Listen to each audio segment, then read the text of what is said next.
Good morning all of you. कैसे हैं आप सब लोग? उम्मीद करता हूँ ठीक होंगे। कल अपने सेकंड चैप्टर जो अम्ल क्षार और लवण का अपने जो चल रहा था चैप्टर पूर्ण रूप से कंप्लीट हो चुका है। नोट्स में इसके लिखवा रहा था। पीएच स्केल तक मैंने आपको नोट्स लिखवा दिए हैं। अब आगे अपने बढ़ते हैं। पीएच स्केल के अंदर ही टॉपिक है। जहाँ तक आपने कल नोट्स लिखवा दिए थे, अपने कल यहाँ तक नोट्स हो चुके थे कि पीएच स्केल के बारे में थोड़ा सा किए। पीएच स्केल की खोज किसने की थी, परिभाषा मैंने लिखा दी थी। पीएच स्केल के बारे में मैंने थोड़ा सा बता दिया था। अब आपको थोड़ा सा आगे बढ़कर के इसके अंदर एक हेडिंग लगानी है। हेडिंग है प्रबल अम्ल। मतलब ये प्रबल अम्ल, दुर्बल अम्ल, प्रबल क्षार, दुर्बल क्षार क्या होते हैं, इनके कुछ एग्जाम्पल्स हैं ताकि वो आपको याद रहे कि यही पर्टिकुलर प्रबल अम्ल है, यही पर्टिकुलर प्रबल क्षार है, यही पर्टिकुलर दुर्बल अम्ल है और यही पर्टिकुलर क्या है, दुर्बल क्षार है। तो इसके बारे में आपको थोड़ा नॉलेज होना चाहिए, इसलिए फटाफट हेडिंग लगा लीजिए प्रबल अम्ल। हेडिंग लगानी है आपको प्रबल अम्ल। तो प्रबल अम्ल के अंदर हेडिंग लगा लीजिए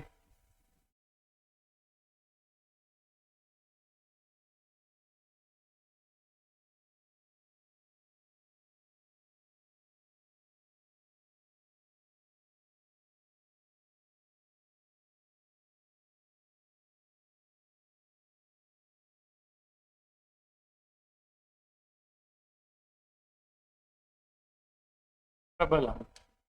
तो इस प्रबल अम्ल के कुछ एक एग्जाम्पल्स हैं, वो आप लिखना, लेकिन प्रबल अम्ल की परिभाषा लिख लीजिए। ऐसे अम्ल, ऐसे अम्ल जो जलीय विलयन में, ऐसे अम्ल जो जलीय विलयन में पूर्ण रूप से आयनित नहीं होते हैं।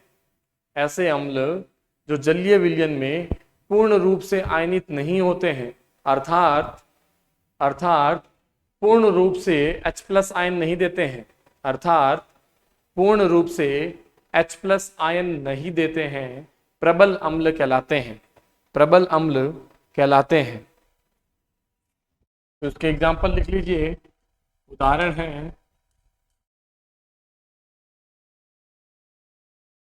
तो इसके उदाहरण लिखना, HI hydrogen iodide, HBr hydrogen bromide, HNO3 nitric अम्ल, H2SO4 सल्फ्यूरिक अम्ल, HCl हाइड्रोक्लोरिक अम्ल आदि आदि। ये लिख लीजिए, ये सारे के सारे क्या हैं, आपके प्रबल अम्ल है। ये क्या है, प्रबल अम्ल है। तो अब आपको हेडिंग लगानी है दुर्बल अम्ल। दुर्बल अम्ल।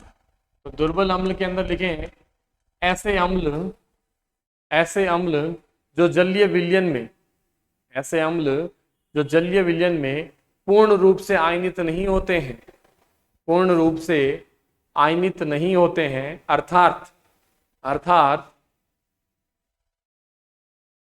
जो जलीय विलयन में H प्लस आयन नहीं देते हैं, अर्थात जलीय विलयन में H प्लस आयन नहीं देते हैं, दुर्बल अम्ल कहलाते हैं। दुर्बल अम्ल कहलाते हैं। तो इसके कुछ एग्जाम्पल्स हैं, वो एग्जाम्पल्स लिख लीजिए। H3PO4, H3PO4, HCOOH, CS3COOH, CS3COOH आदि आदि। नेक्स्ट जो हेडिंग है वो लगा लीजिए प्रबल क्षार। प्रबल क्षार।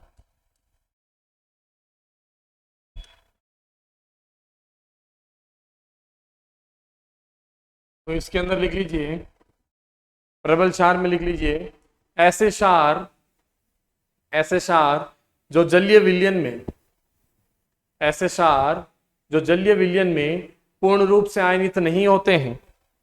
ऐसे क्षार जो जलीय विलयन में पूर्ण रूप से आयनित नहीं होते हैं, अर्थात पूर्ण रूप से OH आयनस, OH माइनस आयन नहीं देते हैं, अर्थात पूर्ण रूप से OH माइनस आयन नहीं देते हैं, पूर्ण रूप से OH माइनस आयन नहीं देते हैं, प्रबल क्षार कहलाते हैं। प्रबल क्षार कहलाते हैं। तो इसके जो उदाहरण हैं वो उदाहरण लिख लीजिए, एग्जाम्पल लिख लीजिए। LiOH, लिथियम हाइड्रोक्साइड, BaOH का whole twice, beryllium hydroxide, NaOH, sodium hydroxide, KOH, potassium hydroxide आदि। नेक्स्ट जो हेडिंग है वो लगानी है दुर्बल क्षार।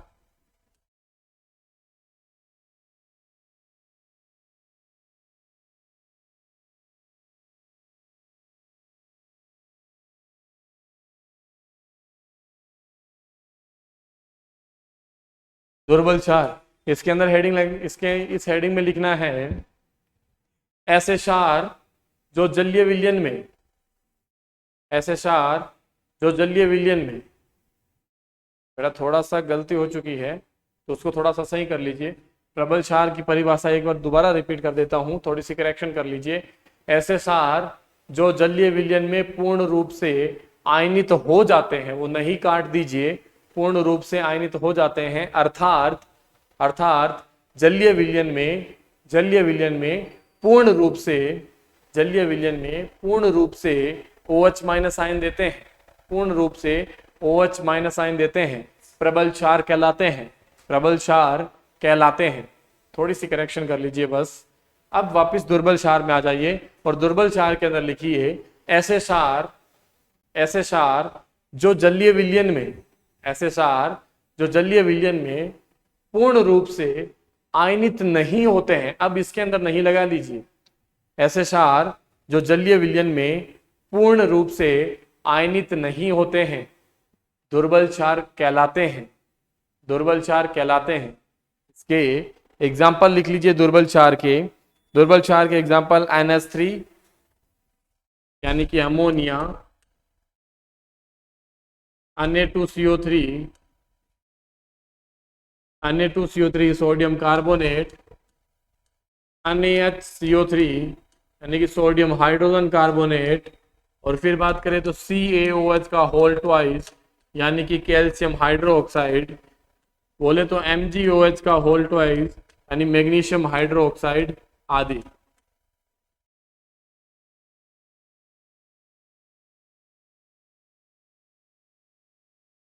आदि। तो ये अपने पीएच स्केल के ऊपर जो टॉपिक था वो पूर्ण रूप से कंप्लीट हो चुका है। नेक्स्ट आपको हेडिंग लगानी है दैनिक जीवन में पीएच का महत्व, जो वेरी वेरी इंपॉर्टेंट है। इसके ऊपर एक प्रश्न जरूर आता है, दैनिक जीवन में पीएच का महत्व।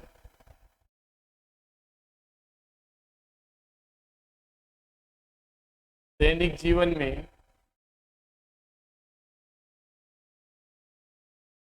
पीएच का महत्व, दैनिक जीवन में पीएच का महत्व। तो इसके अंदर फर्स्ट हेडिंग लगानी है जीवित प्राणी के लिए। फर्स्ट हेडिंग है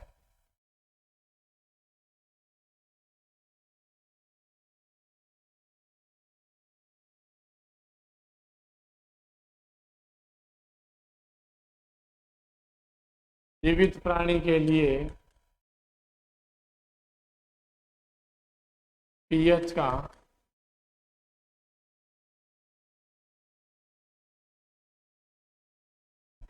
जीवित प्राणी के लिए पीएच का महत्व। तो इसमें लिखिए जीवित प्राणी व हमारा शरीर, जीवित प्राणी व हमारा शरीर पीएच 7 से 7.8 के बीच, पीएच 7 से 7.8 पीएच परास के बीच, पीएच परास के बीच कार्य करता है। जीवित प्राणी व हमारा शरीर पीएच 7 से 7.8 पीएच परास के बीच कार्य करता है, पीएच परास के बीच कार्य करता है। दूसरी हेडिंग लगानी है जलीय जीवों के लिए पीएच का महत्व। जलीय जीवों के लिए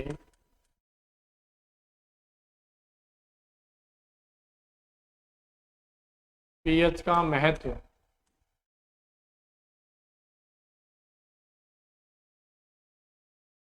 जलीय जीवों के लिए पीएच का महत्व। तो जलीय जीवों के लिए पीएच का जो महत्व है उसके अंदर लिख लीजिए, जलीय जीव पीएच 5, जलीय जीव पीएच 5 में जीवित रहते हैं, जलीय जीव पीएच 5 में जीवित रहते हैं। अगर अगर पीएच का मान 5 से कम हो जाता है, अगर पीएच का मान 5 से कम हो जाता है तो वह अम्लीय वर्षा कहलाती है।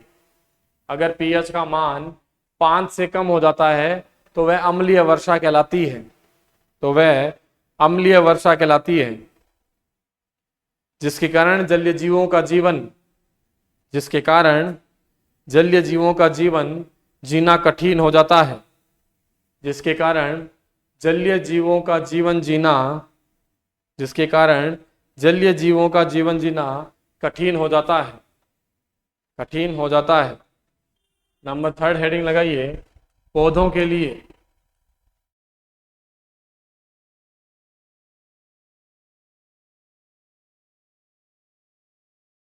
पौधों के लिए पीएच का महत्व।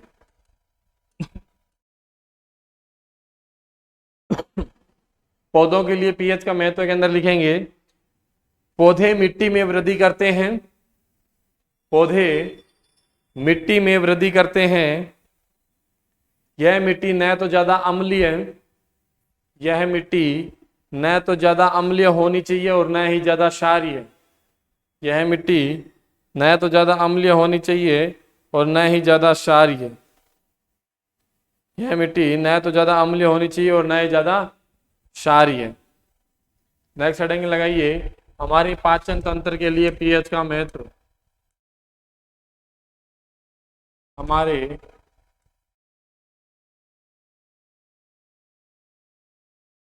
पाचन तंत्र के लिए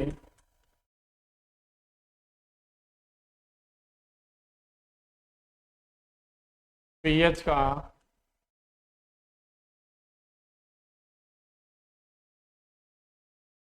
महत्व। हमारे पाचन तंत्र के लिए पीएच का जो महत्व होता है वो लिखिए, हमारा उदर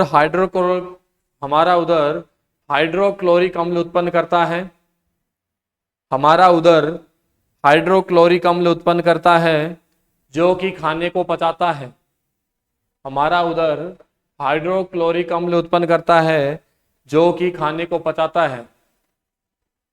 अगर यह हाइड्रोक्लोरिक अम्ल की मात्रा, अगर इस हाइड्रोक्लोरिक अम्ल की मात्रा ज्यादा स्त्रावित हो जाए, ज्यादा स्त्रावित,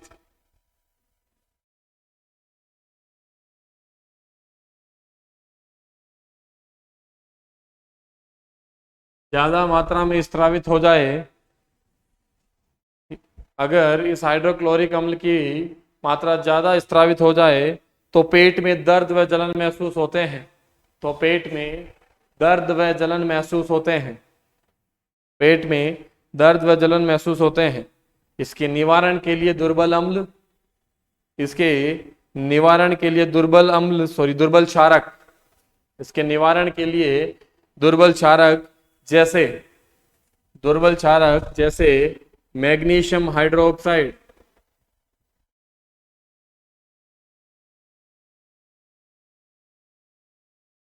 मैग्नीशियम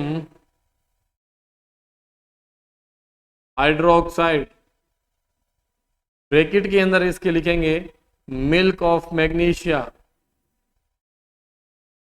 मिल्क ऑफ मैग्नीशिया,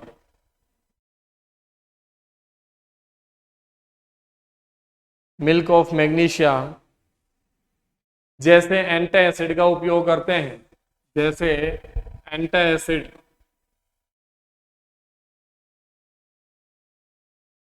जैसे एंटासिड का उपयोग करते हैं, जो कि अम्लीय प्रकृति, जो कि अम्लीय प्रकृति को कम करता है, जो कि अम्लीय प्रकृति को कम करता है। देख लीजिए, मिल्क ऑफ मैग्नीशिया लिखना है, जो कि अम्लीय प्रकृति को कम करता है।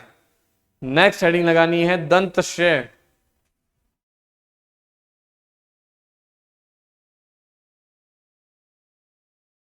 दंतश्रय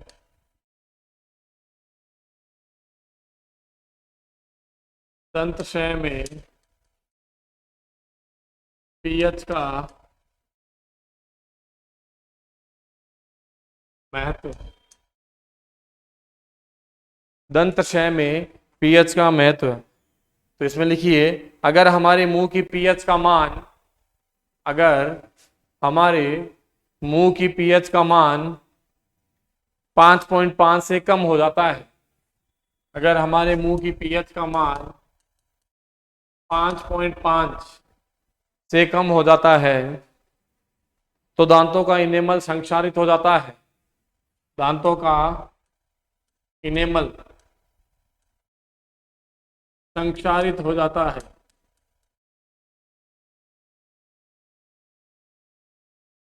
दांतों का इनेमल संक्षारित,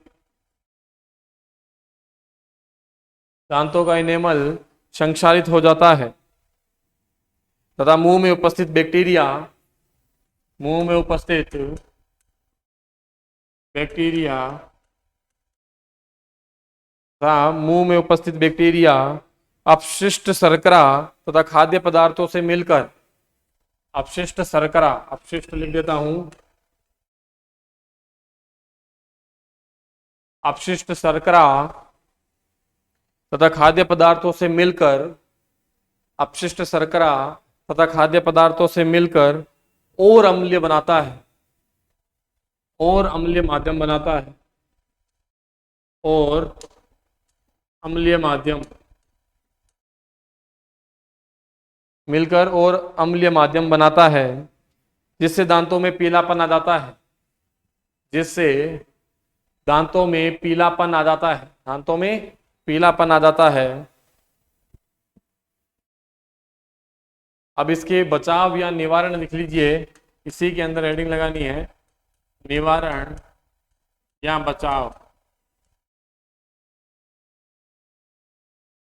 तो निवारण या बचाव के अंदर नंबर 1 पॉइंट लिखें, क्षार्य युक्त दंत मंजन का उपयोग करना चाहिए। क्षार्य युक्त दंत मंजन का उपयोग करना चाहिए। क्षार्य युक्त दंत मंजन का उपयोग करना चाहिए। दूसरा, भोजन के पश्चात, भोजन के पश्चात, भोजन के पश्चात मुंह को अच्छी तरह से साफ करना चाहिए। भोजन के पश्चात मुंह को अच्छी तरह से साफ करना चाहिए। नेक्स्ट, एक टेबल की हेडिंग है, एक टेबल बनानी है जो मैं पहले बना चुका हूं, तो वो टेबल बनाइए। लिख लीजिए अम्ल, इधर लिख लीजिए प्राकृतिक स्रोत, प्राकृतिक स्रोत मतलब ये जो अम्ल है वो किन किन प्राकृतिक वस्तुओं में पाया जाता है।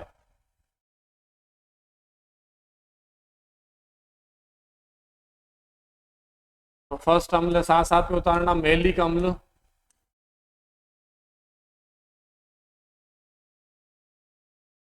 तो ये पाया जाता है सेब में, इसमें पाया जाता है सेब में। नंबर 2 लिखें,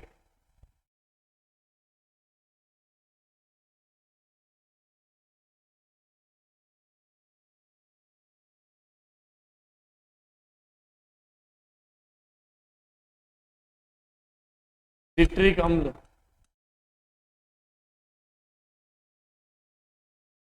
सिट्रिक अम्ल तो लिखें ये किस में पाया जाता है, नींबू, संतरा,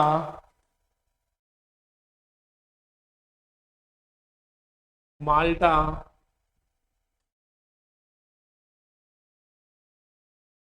जैसे खट्टे फलों में।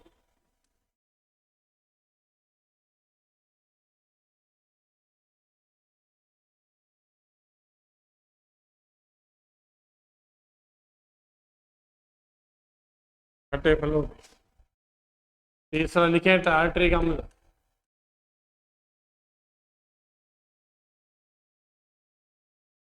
ये पाया जाता है इमली में, अंगूर में। 4th नंबर पे लिखे हैं लैक्टिक अम्ल, तो ये पाया जाता है दूध एंड दही में, दूध दही में। फिर बात करते हैं मैलिक अम्ल, सिट्रिक अम्ल, टार्ट्रिक अम्ल, लैक्टिक अम्ल। फिर बात करते हैं मैथेनोइक अम्ल।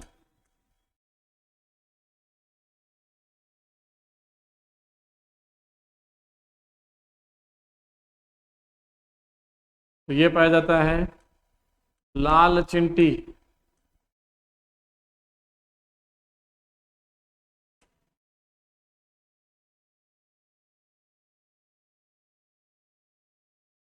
लाल चिंटी के डंक में, पतैया के डंक में।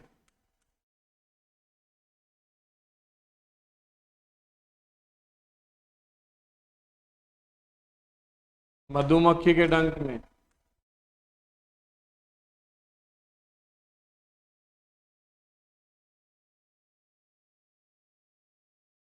मधुमक्खी के डंक में। तो फटाफट इसको नोट डाउन कर लीजिए।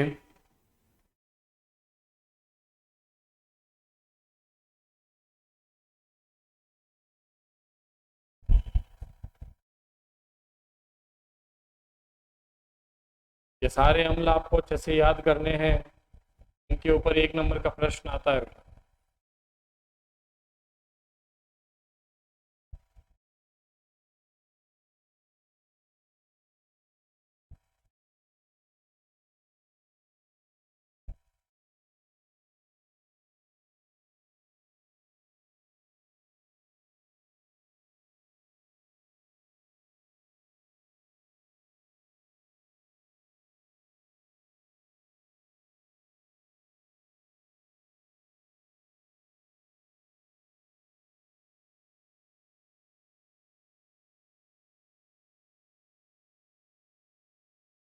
नोट कर लिया होगा। नेक्स्ट लिखें, हेडिंग लगा लीजिए लवण।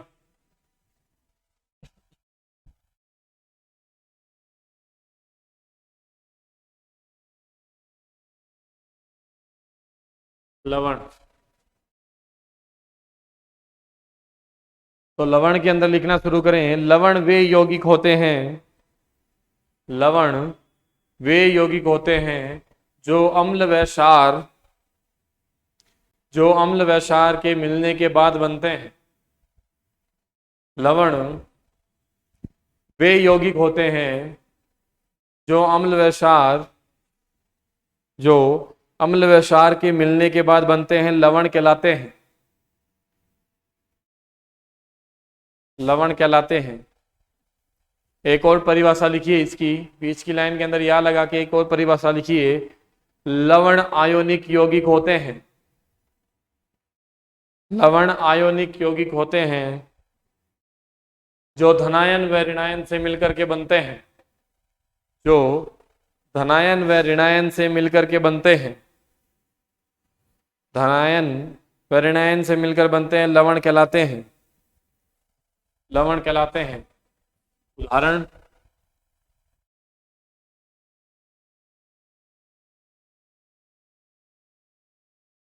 Na+Cl2- मिल के बनाएंगे NaCl।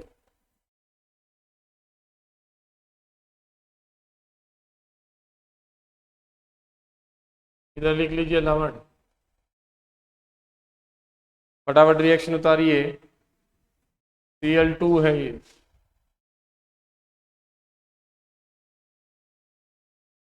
नेक्स्ट हेडिंग लगानी है, लवण 3 प्रकार के होते हैं,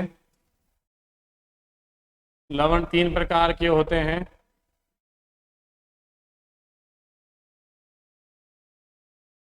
उदासीन लवण।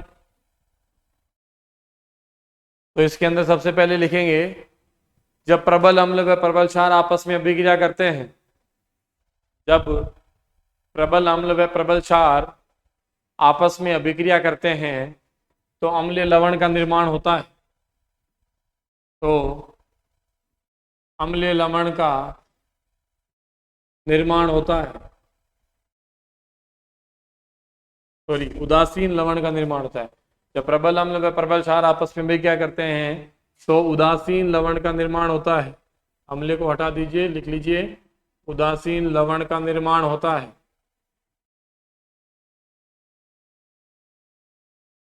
नेक्स्ट हेडिंग लगाइए अम्लीय लवण।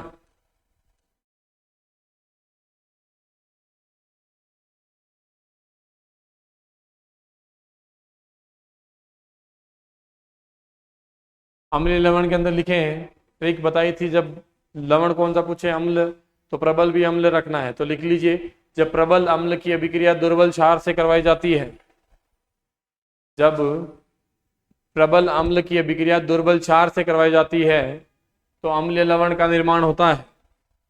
जब प्रबल अम्ल की अभिक्रिया दुर्बल क्षार से करवाई जाती है, दुर्बल क्षार से करवाई जाती है तो अम्लीय लवण का निर्माण होता है।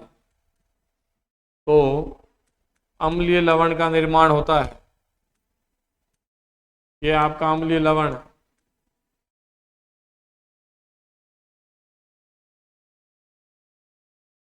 अम्लीय लवण, फटाफट रिएक्शन उतारो भाई।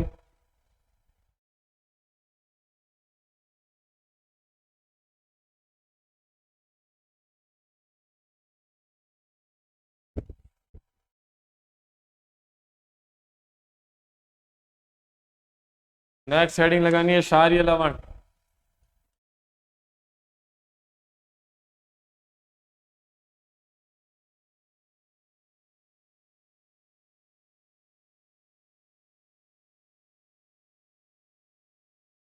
क्षारीय लवण, तो इसके अंदर लिख लिख लिख सकते हैं,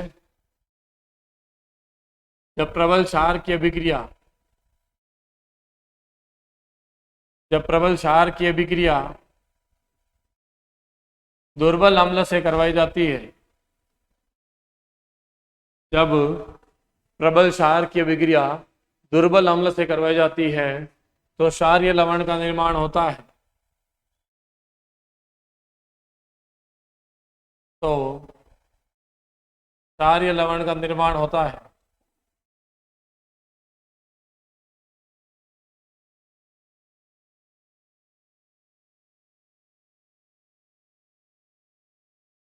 ये आपका क्षारीय लवण है।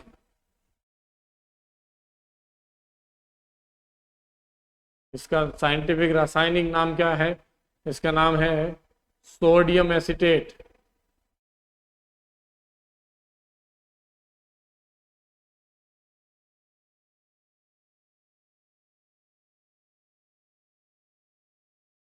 Sodium acetate.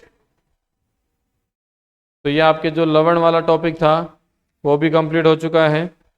एक दिन मैंने आपको साधारण नमक की एक टेबल लिखवाई थी, अन्यवत कास्टिक सोडा, अन्यवत CO3, बेकिंग सोडा, तो वो एक टेबल इसके नीचे बनानी है। अब हेडिंग लगा लीजिए क्लोर क्षार अभिक्रिया।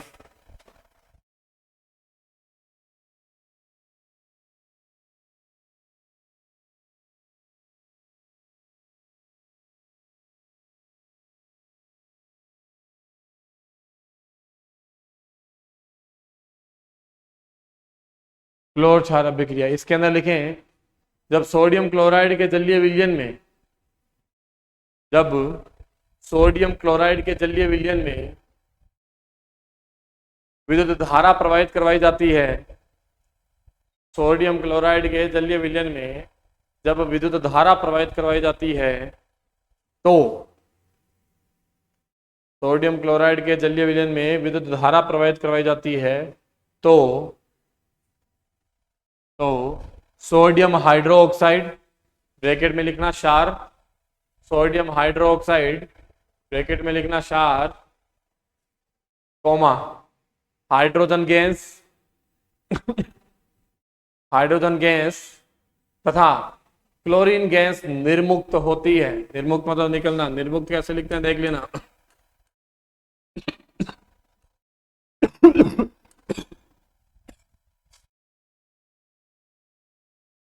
निर्मुक्त होती है,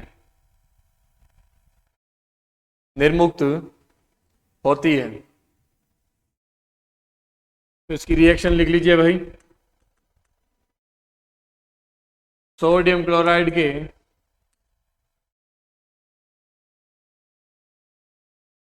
जलीय विलयन में, ये जलीय विलयन बन चुका है, ये विद्युत धारा प्रवाहित करवाई जाती है तो NaCl व H2 यानी कि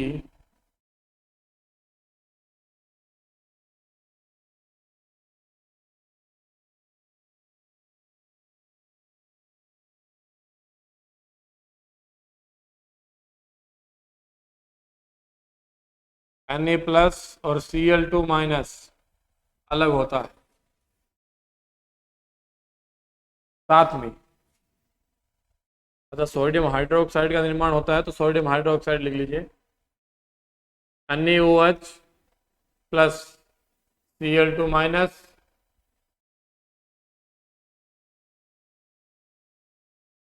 प्लस हाइड्रोजन निर्मुक्त होती है, तीर के निशान बेटा बाहर निकलने के गैस के, तो ये क्लोर क्षार प्रक्रिया है।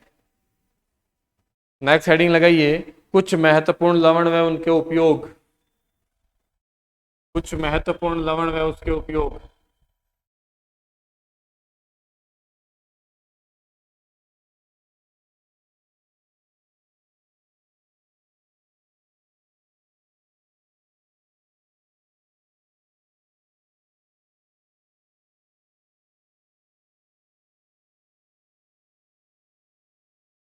कुछ महत्वपूर्ण लवण व इसके उपयोग, तो इसके अंदर सबसे पहले हेडिंग लगाइए विरंजक चूर्ण।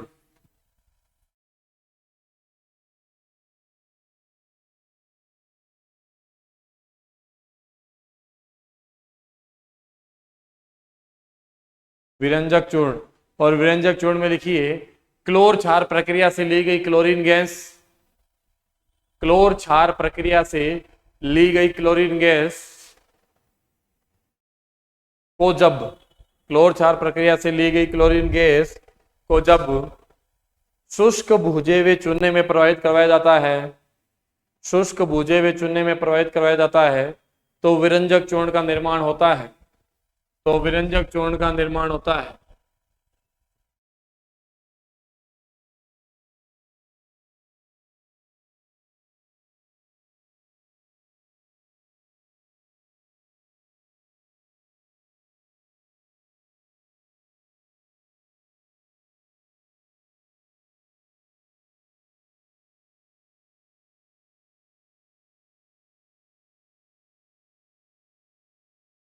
ये रिएक्शन फटाफट उतारो भाई विरंजक चूर्ण की। उसके बाद हेडिंग लगानी इसके नीचे विरंजक चूर्ण के उपयोग।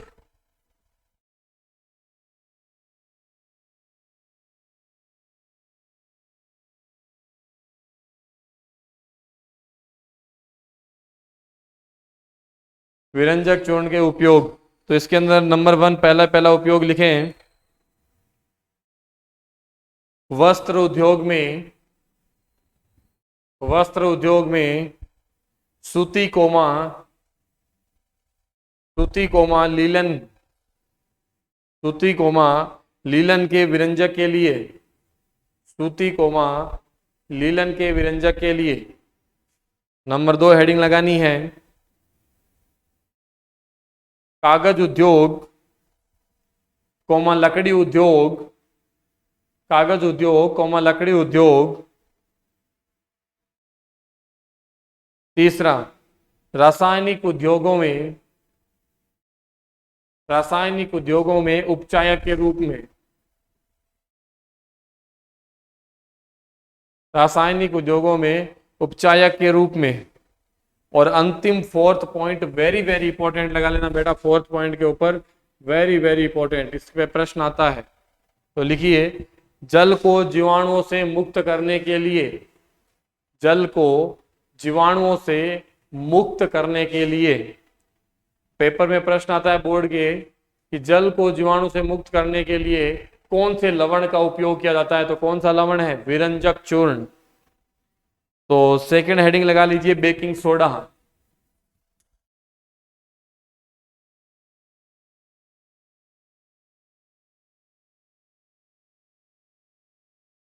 बेकिंग सोडा,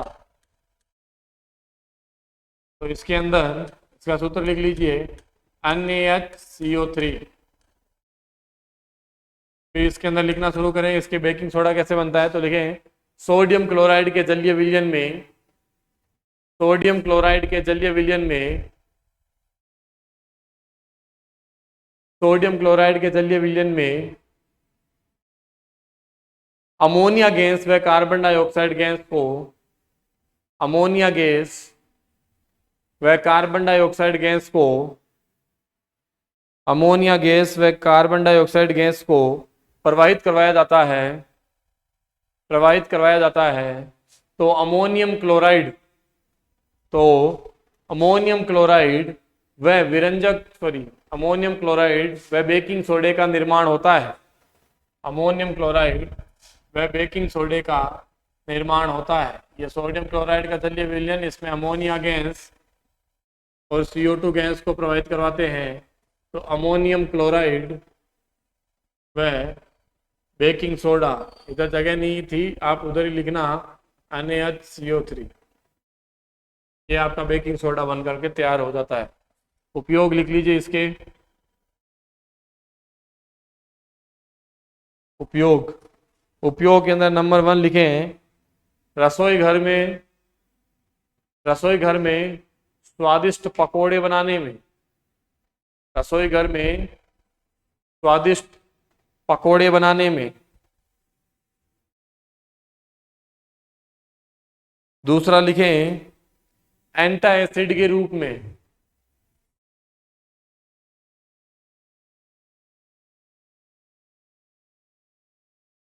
एंटाएसिड के रूप में।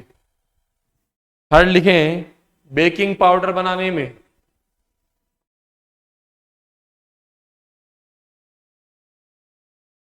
बेकिंग पाउडर बनाने में।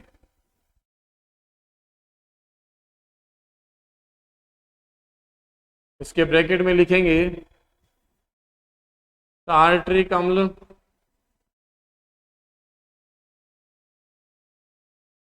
Plus baking soda.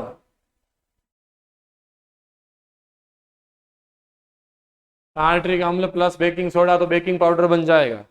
नेक्स्ट लिखें, सोडा अम्ल बनाने में,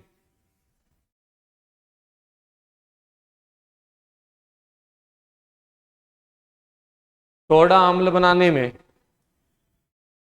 नेक्स्ट लिखें, रासायनिक अभिक्रिया में, प्रयोगशाला में रासायनिक अभिक्रिया में। नेक्स्ट हेडिंग लगानी है धावन सोडा।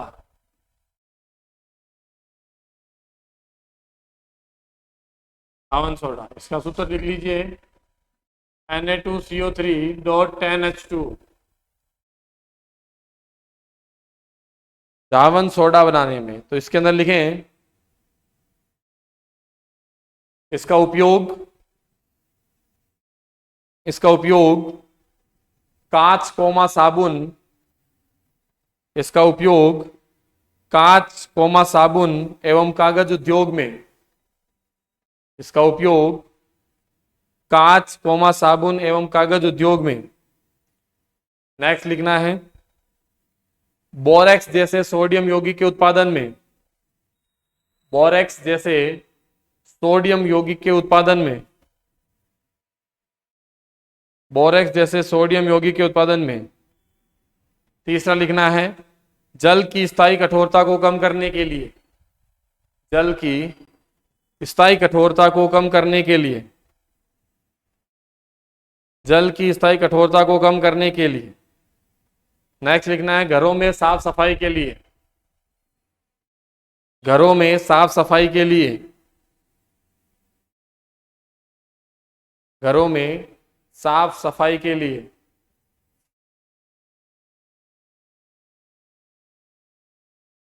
तो नेक्स्ट हेडिंग लगाइए, जल का क्रिस्टलन,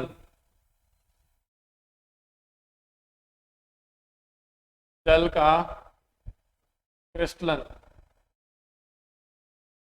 तो इसके अंदर हेडिंग लगाइए, किसी एक रासायनिक सूत्र में, किसी ऐसे लिखना, इसको थोड़ा सा लैंग्वेज बना करके, लवण की एक सूत्र इकाई में, क्रिस्टलन जल की परिभाषा है, लवण की एक सूत्र इकाई में निश्चित जल के अणुओं की संख्या, लवण की एक सूत्र इकाई में निश्चित जल के अणुओं की संख्या, निश्चित जल के अणुओं की संख्या क्रिस्टलन जल कहलाता है। क्रिस्टलन जल कहलाता है। उदाहरण लिख लीजिए, CaSO4.2H2O, ये जो 2 है यही क्रिस्टलन जल है। यही क्या है आपका क्रिस्टलन जल। अब आपने धावन सोडे की जो रिएक्शन नहीं लिखी थी, धावन सोडे की रिएक्शन लिख लेना। ऊपर धावन सोडे की रिएक्शन जो भूल गए थे वो लिख लेना। NaHCO3, NaHCO3, इसको क्या करेंगे, गर्म करेंगे।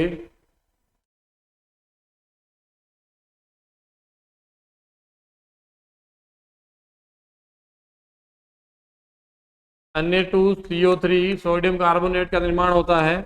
फिर इसी सोडियम कार्बोनेट के साथ में 10 मोल क्रिस्टलन जल को मिलाया जाता है तो धावन सोडे का निर्माण हो जाता है। तो धावन सोडे का निर्माण हो जाता है। तो धावन सोडे का निर्माण हो जाता है। नेक्स्ट हेडिंग लगाइए, प्लास्टर ऑफ पेरिस।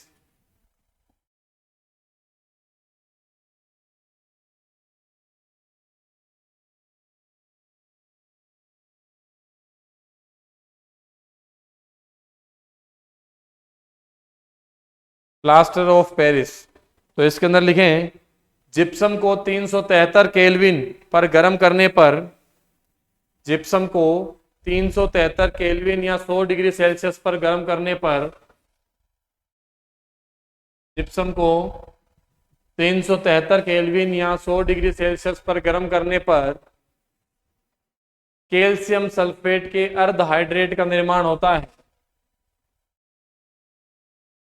लिख लीजिए, कैल्शियम सल्फेट का अर्ध हाइड्रेट।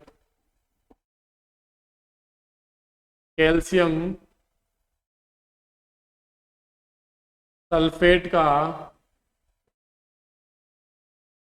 अर्ध हाइड्रेट, अर्ध हाइड्रेट का निर्माण होता है।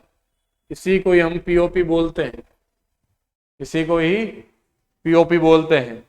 इसकी रिएक्शन लिख लीजिए, CaSO4.2H2O, ये जिप्सम का सूत्र है बेटा। इसको 373 केल्विन या 100 डिग्री सेल्सियस पे गर्म किया जाता है तो CaSO4.12H2O, कैल्शियम सल्फेट का अर्ध हाइड्रेट, इसी को बोला जाता है, इसका निर्माण होता है।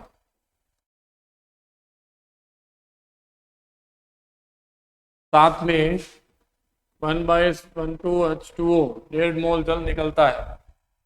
अब इसी को ही वापस लिख लीजिए, CaSO4.12H2O प्लस 1 से 1/2H2O मिलाएंगे तो ये जिप्सम वापस बन जाएगा, जो आपको दिख रहा है CaSO4.2H2O। तो हम पीओपी से वापस जिप्सम बना सकते हैं, वापस जिप्सम बना सकते हैं। फटाफट रिएक्शन उतारो।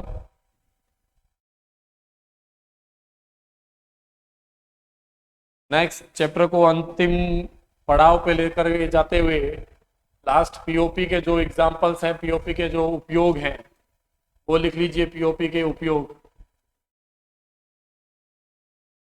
तो पीओपी के उपयोग में लिखिए,